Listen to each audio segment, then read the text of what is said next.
को मालूम है कि राष्ट्रीय लोक समता पार्टी पिछले कई वर्षों से लगातार शिक्षा सुधार के कार्यक्रमों को लेकर कार्यक्रम करते रही है, जिसकी शुरुआत हमने 3 साल से भी ज़्यादा समय हो गया होगा। उस वक्त पटना के गांधी मैदान में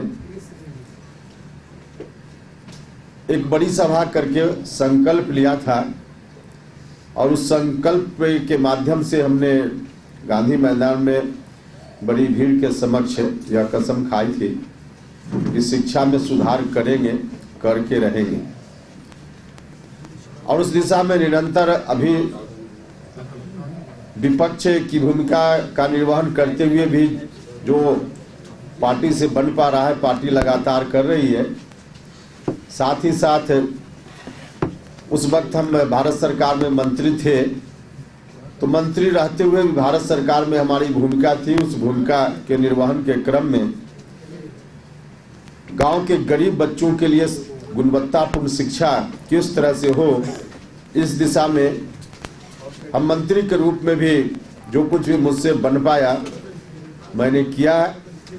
और फिर विपक्ष में रहते हुए आज या इसके पहले विगत कई वर्षों से सड़क पर भी हम और हमारे साथी उतरते रहे हैं। पटना की सड़कों पे लाठी भी हम लोगों ने खाई है। हर तरह से आंदोलन जो भी हम लोगों से संभव हुआ है करते रहे हैं। उसी आंदोलन की कड़ी में हम आगे कुछ कार्यक्रम की जानकारी आपको देना चाहते हैं।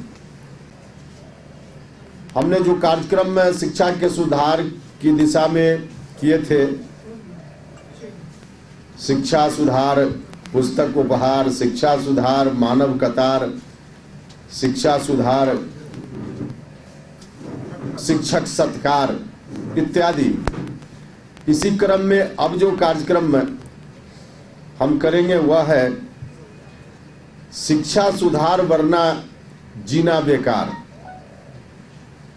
उसी कार्यक्रम की अगली कड़ी के रूप में शिक्षा सुधार वरना जीना बेकार। अब इस कार्यक्रम के तहत जैसा कि मैंने पहले ही आप लोगों को बताया था कि भारत सरकार में मंत्री रहते हुए गुणवत्तापूर्ण शिक्षा गरीब बच्चों को मिले, इस दिशा में मैंने कोशिश की केंद्रीय विद्यालय बिहार में खोलने की। जो केंद्रीय विद्यालय पहले से संचालित थे उनमें और बेहतर व्यवस्था कैसे की जा सकती थी, इस दिशा में अनेक निर्णय हमने लिए। उन निर्णयों की जानकारी समय समय पे आपको हमने दी है और उसी क्रम में यह भी जानकारी हमने आपको दी है पहले ही कि जो केंद्रीय विद्यालय पहले से चल रहे हैं उसमें कई विद्यालय ऐसे हैं जिनके पास अपनी जमीन नहीं है। जमीन उपलब्ध कराने के लिए निरंतर भारत सरकार की ओर से आग्रह, बिहार सरकार की ओर से कोई कार्रवाई नहीं। जिन जिलों में केंद्रीय विद्यालय नहीं है बिहार में, ऐसे 7 जिले हैं। भारत सरकार में निर्णय हमने करवाया कि जिन जिलों में बिहार में केंद्रीय विद्यालय एक भी नहीं है, उन विद्यालयों में केंद्रीय विद्यालय भारत सरकार खोलने के लिए तैयार है।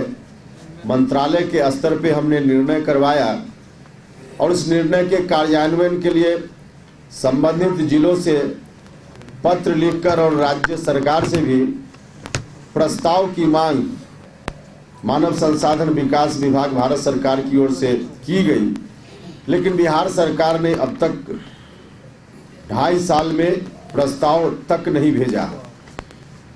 यह जो काम पेंडिंग है और साथ ही साथ 2 केंद्रीय विद्यालय जिसका प्रस्ताव बिहार सरकार की ओर से किसी तरह से जा पाया था, उन दोनों प्रस्तावों को स्वीकृति देने का काम हमने किया उस वक्त और 2 केंद्रीय विद्यालय की स्वीकृति मिल गई, सैंक्शन हो गया, जिसमें एक औरंगाबाद देवकुंड का केंद्रीय विद्यालय और दूसरा नवादा का केंद्रीय विद्यालय। जिस वक्त इन दो विद्यालयों की स्वीकृति हुई थी उस वक्त पूरे देश भर में 13 केंद्रीय विद्यालयों की स्वीकृति हुई एक साथ। देश के दूसरे राज्यों में स्वीकृत केंद्रीय विद्यालयों में पढ़ाई पिछले सत्र से शुरू हो गई। बिहार में अब तक उस दिशा में कोई कार्रवाई नहीं हो पाई, क्योंकि भारत सरकार के निर्णय के बाद राज्य की सरकार को पत्र दिया गया पिछले साल जुलाई महीना में, 2018 के जुलाई महीने में, और उस वक्त पत्र लिखकर कहा गया कि विद्यालय की स्वीकृति आपके प्रस्ताव के अनुकूल हमने दे दी है। आपने प्रस्ताव में टेम्परेरी बिल्डिंग देने की बात कही है, टेम्परेरी बिल्डिंग उपलब्ध कराइए, हम पढ़ाई शुरू करते हैं। और फिर परमानेंट जमीन देने की बात, परमानेंट बिल्डिंग बनाने के लिए जमीन देने का भी प्रस्ताव आपने दिया है, बिहार सरकार ने दिया था प्रस्ताव।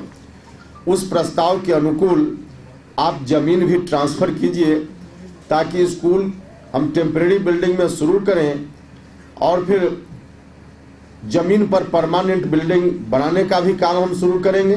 दोनों काम एक साथ शुरू करेंगे। देश के दूसरे राज्यों में जो विद्यालय स्वीकृत हुए लगभग सभी जगह यह प्रक्रिया हो गई वहाँ की राज्य सरकारों के द्वारा। बिहार में अब तक कोई प्रक्रिया नहीं हुई। बिहार सरकार के प्रस्ताव के अनुकूल जिस जमीन पर विद्यालय निर्माण की स्वीकृति भारत सरकार ने दी थी उस जमीन को ट्रांसफर करने की दिशा में कोई कार्रवाई नहीं हुई।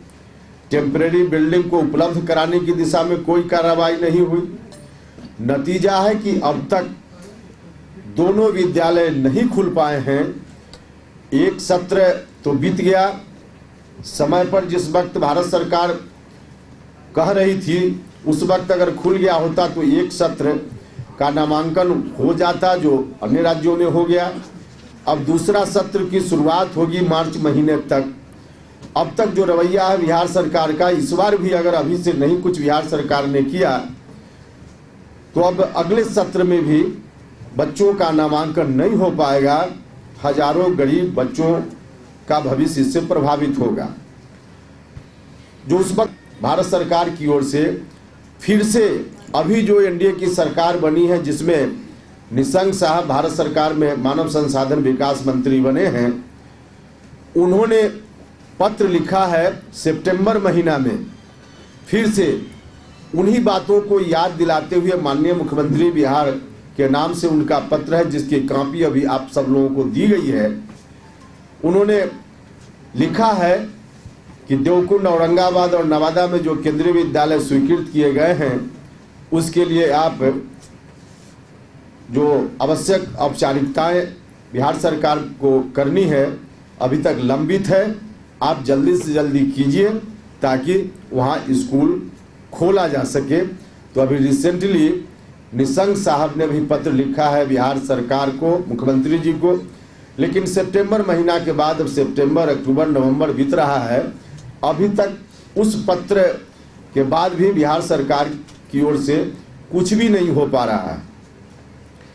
ऐसी स्थिति हमने आपसे पहले भी कहा था, एक अल्टीमेटम मुख्यमंत्री जी के नाम पत्र लिखकर हमने दिया था जिसमें हमने कहा था कि 15 नवंबर तक यदि राज्य की सरकार इन विद्यालयों के लिए जमीन उपलब्ध कराने का काम और जो आवश्यक औपचारिकताएं हैं उन औपचारिकताओं को पूरा करने का काम नहीं करेगी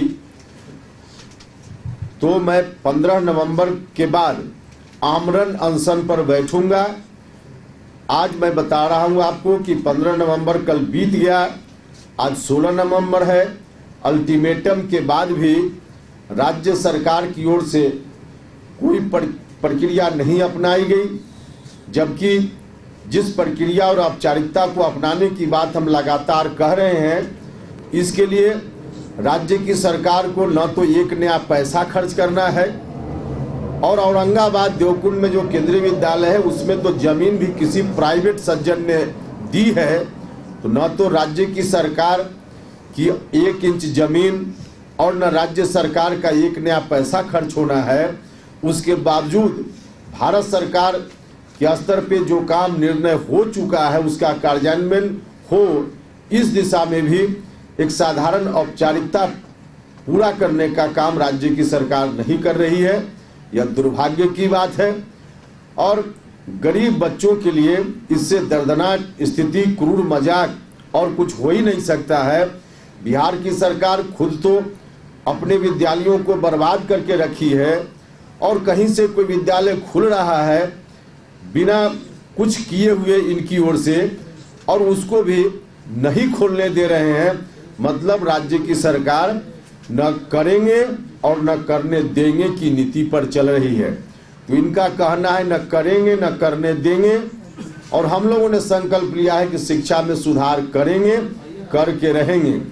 तो न करेंगे न करने देंगे बनाम करेंगे करके रहेंगे, यह लड़ाई है। और इस लड़ाई में जैसा कि हमने कहा कि अब अगली कड़ी में शिक्षा सुधार वरना जीना बेकार 15 नवंबर का अल्टीमेटम समाप्त हो रहा है।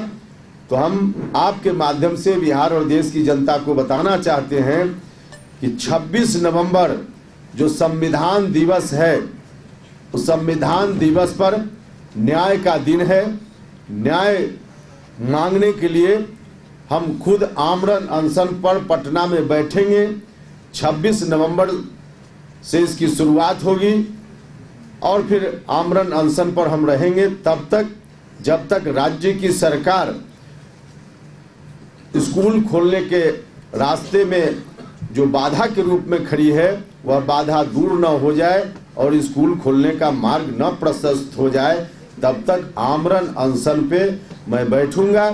और इसलिए इस कार्यक्रम को, क्योंकि आमरण अनशन है, हमने नाम दिया है शिक्षा सुधार वरना जीना बेकार। गांव के गरीब बच्चों के लिए इसमें तो हजारों बच्चों की का जीवन काम आता है, तो जीवन को दांव पर चढ़ाने में कोई दिक्कत नहीं है। इसलिए इसी बात को ध्यान में रखते हुए अंतिम में जब कोई विकल्प हमारे सामने नहीं बच रहा है, तब जाकर हमने अंतिम में यह फैसला किया है कि हम आमरण अनशन करेंगे, शिक्षा सुधार वरना जीना बेकार, इसी नारे के साथ। तो 26 नवंबर से आमरण अनशन हम प्रारंभ करेंगे। यही सूचना देने के लिए, जानकारी देने के लिए आज मैंने आप सब लोगों को कष्ट दिया। हम आप सब लोगों से बुद्धिजीवी वर्ग के भाइयों से, सभी डॉक्टर, इंजीनियर, जो भी बुद्धिजीवी, प्रोफेसर, वकील हैं, सब लोगों से और सभी पॉलिटिकल पार्टीज के लोगों से भी, सब राजनीतिक दल के लोगों से भी हम अपील करते हैं कि शिक्षा का जो विषय है यह राजनीति का विषय नहीं है, राष्ट्र हित का विषय है, समाज हित का विषय है। इसलिए हम तमाम पॉलिटिकल पार्टीज के लोगों से भी अपील करते हैं कि सब लोग, क्योंकि हमने पहले भी कार्यक्रम किया था राष्ट्रीय लोक समता पार्टी की ओर से शिक्षा सुधार मानव कतार, तो उसमें राष्ट्रीय जनता दल और भी कई इंडिविजुअल अलग अलग दल के नेता भी उसमें हमारा साथ दिए थे, हमारे साथ खड़े हुए थे। तो इस लड़ाई में भी हम चाहते हैं कि तमाम राजनीतिक दल के लोग हमारा साथ दें। राजनीतिक दल के लोगों से व्यक्तिगत रूप से मैं पत्र लिखकर भी आग्रह करूंगा और आवश्यकता अनुसार उनके नेताओं से अलग अलग मिलकर भी मैं आग्रह करूंगा, क्योंकि 26 नवंबर के पहले तक कोई निर्णय अगर सरकार को अगर सद्बुद्धि आती है तो शायद कोई निर्णय हो जाए। तो इस दिशा में उन लोगों से भी आग्रह मैं करूंगा कि सब लोगों का साथ मिले, सहयोग मिले। तो इस रूप में हमारा कार्यक्रम पटना में, हम कहाँ कार्यक्रम करेंगे इसकी सूचना आपको बाद में देंगे, लेकिन कार्यक्रम पटना में होगा। तेजस्वी से भी बात करेंगे। हमने कहा सबसे बात करेंगे, इंडिविजुअल एक व्यक्ति का नाम लेना कोई जरूरी नहीं होता है हमेशा। आप लोग देखिए पॉलिटिकल एंगल हर चीजों को मत दीजिए, कृपा करके हाथ जोड़कर पैर छूकर आपसे मैं प्रार्थना करता हूं। हम बता रहे हैं आपको, बहुत दुखी मन से हमने आमरण अनशन करने का निर्णय लिया है, वरना मरने का शौक नहीं किसी को होता है भैया। हम कोई राजनीति की दृष्टि से नहीं हम आमरण अनशन करने के लिए बैठे रहे हैं। और इसमें आप पॉलिटिकल एंगल दीजिएगा तो यह ठीक नहीं है। आपसे मैं आग्रह करता हूं, हमने कहा सभी राजनीतिक दल के लोगों से बात करूंगा, किनसे बात हुई नहीं हुई फिर आपको हम बता देंगे। अभी से इसको पॉलिटिकल एंगल दीजिएगा तो मैं यही समझूंगा, बुरा मत मानिएगा, कि आपके बच्चे उन गरीब बच्चों के विद्यालयों में नहीं पढ़ते होंगे। हमारे बच्चे भी नहीं पढ़ते हैं। जो गरीब आदमी अपने बच्चा को पढ़ाता है जिन विद्यालयों में, उसका भविष्य आज बर्बाद हो रहा है। कृपा करके उस पर भी आपका ध्यान होना चाहिए। हर चीज को राजनीति के एंगल से देखने की कृपा नहीं कीजिए। के बच्चे पढ़ते हैं और पैसे वालों का बच्चे पढ़ते हैं। मेरा कहना है अपनी जगह, मुख्यमंत्री जी की कहना अपनी जगह। आप खुद पता कर लीजिए किनके बच्चे पढ़ते हैं। यहाँ कई पत्रकार बंधु होंगे, व्यक्तिगत रूप से मत लीजिएगा। इनका नामांकन भी हुआ है, तो आप लोग अपने को अगर उसी श्रेणी में, अमीर की श्रेणी में समझते हैं तो कोई बात नहीं है। आप खुद अपने को अमीर की श्रेणी में समझते हैं तो कोई बात नहीं है। देखिए, ऐसे ऐसे बच्चों का नामांकन होता है जिसका गार्जियन कहीं से, अब रिक्शा चलाने वाला, ठेला चलाने वाला, उनके बच्चे पढ़ते हैं केंद्रीय विद्यालय में, क्योंकि वहाँ फीस बिल्कुल मामूली सी लगती है, मामूली फीस में। और सर जो भी प्राइवेट स्कूल है वहाँ सोच भी नहीं सकता रिक्शा चलाने वाला, ठेला चलाने वाला बच्चा वहाँ एडमिशन ले पाए।